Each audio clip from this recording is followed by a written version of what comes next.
Okay. They said that this is foolproof. I'm going to put them to the test. Okay, so I tend to walk around a lot. So if you can't hear me or if I get out of earshot, let me know.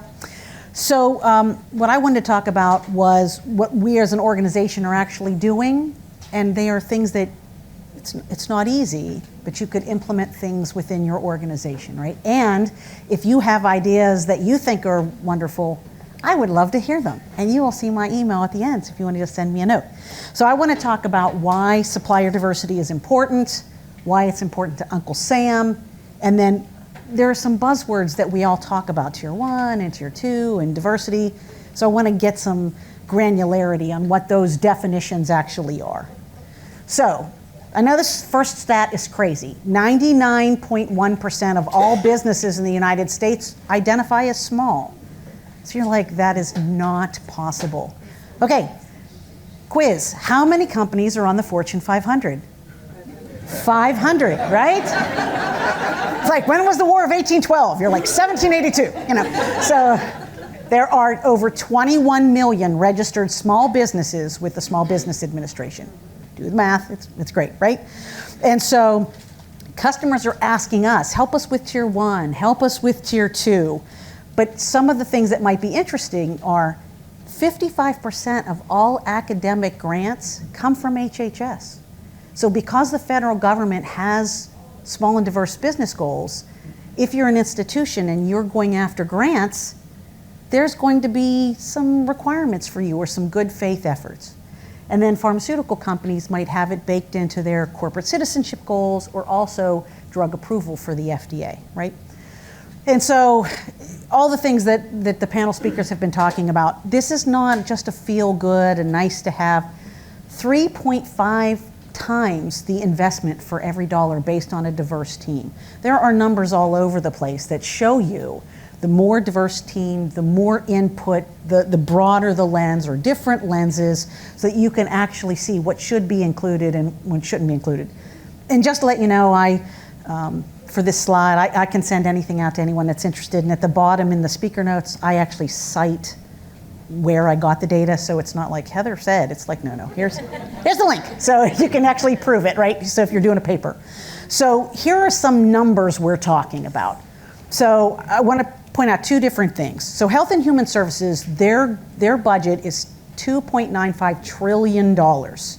And you can see that they have a 22% Tier 1 goal, meaning 22 cents on every dollar of $3 trillion must go to a smaller or diverse business. But if you look a little farther down, it says prime. And so there's another number in there that says 40. So when you as a large business get a contract, your goal is 40%. So it's not just 22. And if you look at the Department of Defense, which has the most transactions, so the Department of Defense, they have a 22% goal, but they also tell Boeing, Lockheed, Northrop, SAIC, their goal's 30%.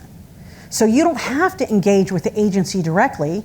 You can actually engage with all of those primes and work with them on projects that they're working on. So there's a lot of money there. And like I said, these are all statistics that you can pull. And so these are buzzwords that you'll hear all the time. MWBE, WBE, Service Disabled Veteran. These are all definitions that are common. And we'll talk about more diversity around talent and candidates later. So for us, I wanted to explain what Tier 1 means, right? So this is a scenario where our customer is placing an order with a diverse partner, and then that diverse partner is procuring from Thermo, VWR, Cardinal, Home Depot, whoever that is. It's wherever they're placing the order with is the Tier 1 supplier. And so for us, what we do is we work with small and diverse businesses through our supplier diversity team to offer value adds. You'll hear things like the red face test or the paper push. We actually want small and diverse businesses that we partner with to offer value adds. So that could be a local presence managing consigned inventory, last mile delivery, RFID tagging, any of those things to keep researchers in the lab. And so we're contributing money into the local economy. So here are some other statistics I don't have in there. $1 will stay in the Jewish community 30 days.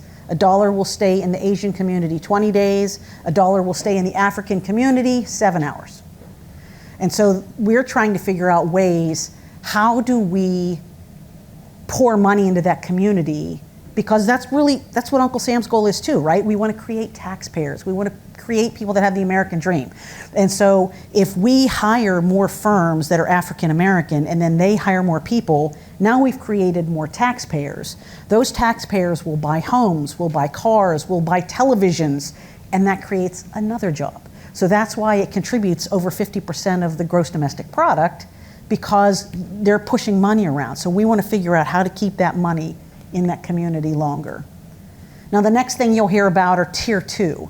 And this is where some of the things that we're going to talk about now. This is where our customers are procuring from us, but we're reaching out to work with minority firms who actually are the manufacturers or offer a service that either we can't or won't do.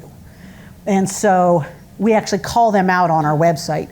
So just to give you some statistics, year over year, we buy from about 10,000 suppliers or manufacturers. Of those, more than 2,000 file federally as small or diverse. And so now we have full-time resources that are actually looking at our portfolio and saying, you know, we need help with more antibodies, or we need help with more proteins, or we need help with more glassware. And we are intentionally working with our small business representatives and with, we engaged in a company called Beam Collaborative to focus specifically with the Beam Project on Black-owned businesses to find where those manufacturers are, because we feel we need help. We need expert help in onboarding those entities so that we can call them out on the website, so that we can have mini trade shows where only diverse entities are featured. I was actually at a research institute 2 months ago, and we only featured minority-owned suppliers that we buy from. And we've been doing that trade show for 10 years. And this was the first time that it was only minority suppliers. We ran out of food in 28 minutes, and it was terrible. I had to go to Starbucks, I wiped them out. And it wasn't because it was free food, because we offer free food every time. So it was the most well-attended by 300%. And all we changed was the suppliers that we were featuring. We didn't change our marketing, where we posted. The only difference was the suppliers, and that we said we wanted to call out our diverse suppliers. And it was scheduled from 11 to 1, and at 11:28, I had to get in the car and go somewhere else. So buy food, so I was very thankful to the sales team. So we call them out on our website. You can actually do a smart filter. And then on our supplier diversity page, fishersci.com/supplier diversity, we actually offer a couple different things. What you can't see is there's a really cool video from our division president, Lisa Whitty. She's the best.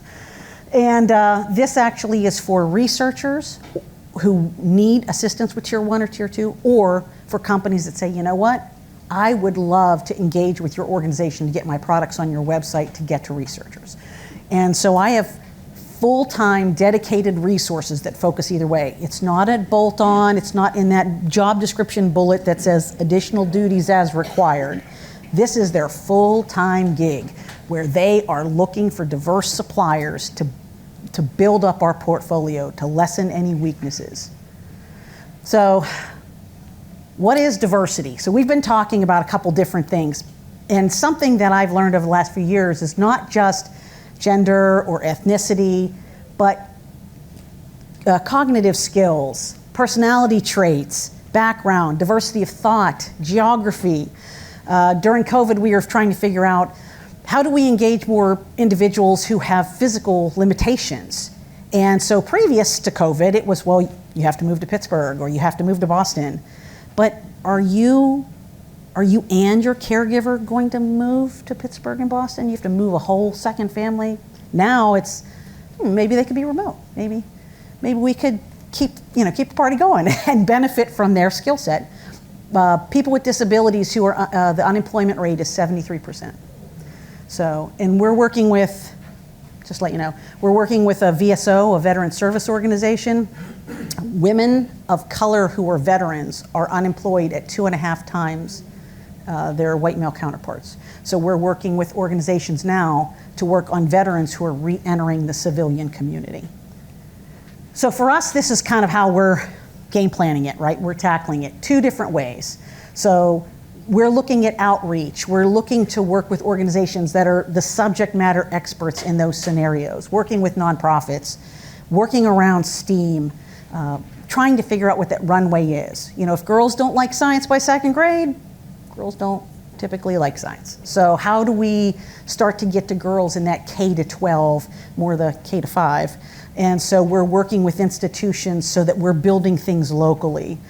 We participate in an event out west where the school district, the entire county, they provide the buses for the kids. And so it's a week-long affair, but now I don't have to worry about if this single mom can't get her kid on the bus to benefit from the STEM camp. I don't have to worry about that anymore because I know it's the same buses, it's the same bus driver, it's the same, and it's all happening. So we're trying to eliminate those barriers. And we're actually expanding beyond the United States. We just sponsored a group of individuals, girls, to go to a science camp for the week with the university I'll just say in the Northwest Canada.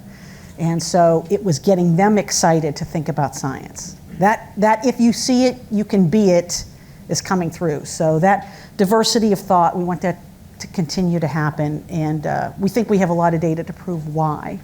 So for us, it's our employee resource groups, our business resource groups, and you know, Brian can attest, you know, our leadership team is in it to win it. We're very competitive, and we actually have goals for everybody along the way. Even as a new hire, you get an ambassador, and that ambassador helps you. So maybe you're gonna buy a house, but your kid really loves soccer. So it's like, okay, where are the schools? And so we're trying to find commonalities so that you feel comfortable, so that you're part of a team sooner. And so, like I said before, anything that you all, ideas that have worked for you, we want to hear about it. We're good with that. I don't have to be the smartest kid in the room. And we're allowed to paint with as many colors as we want. So if you want to contribute to the canvas, that's great. So, but I think am I out of town? No. I have 1 minute. Okay. So anyway, so like I said, I come from, you know, an interesting background, and I've been given the opportunity to work for this organization I just love, and I love my boss and my boss's boss. So they, like I said, they let me paint with a lot of colors. And so if there are ideas, we want to hear about them. And if you need any information or want any information, I would, of course, share it with anybody, because I don't think you ever cross the goal line with diversity. Interestingly enough, over the last couple months, I've learned the acronym now is DEIB. So it's diversity, equity, inclusion, and belonging. So, and what, oh yeah, yeah.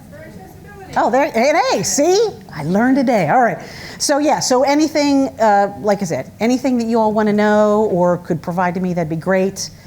Just for personal information, I'm a veteran, and I co-chair our Possibilities BRG, so if there, we just went through the whole building in wheelchairs to see if everything really did work the way it was supposed to work.